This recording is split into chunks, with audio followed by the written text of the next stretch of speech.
Temura ichki mashinalaringiz bor, xudo xolasa. Aksiyalik chotki, ustaga ko'rsatib olgan mashinalaringiz bir aytib bering. Hammasini aksiya chiroyli bahoda berib turibmiz. Avon.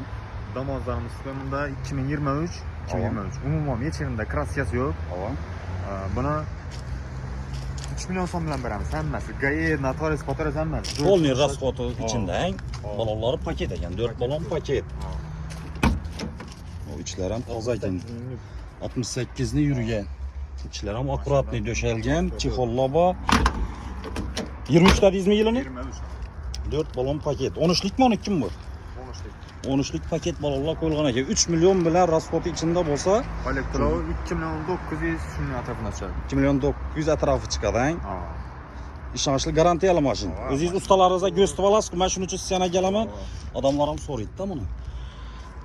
O'rtoqlar shunday Damas kerak bo'lsa, arasında nöldan chiqib qoladi. Nöl bilan masalan pasportingiz evazini ham chiqib qoladi. Hozir endi bu yaxshi normalniy mashinalar endi sal aslida qimmatroq bo'ladi. Timura shunda buni 8 necha bilan dedingiz? 3 million bilan dedingiz. 3 million bilan chiqadi.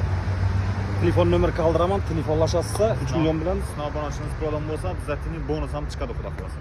Bonus ham bor. Kelasizsa 3 million bilan shuni olsangiz, bonusini bering desangiz tamom, bonus ham bor. Yana mashina chiqaramiz xudo xolasa.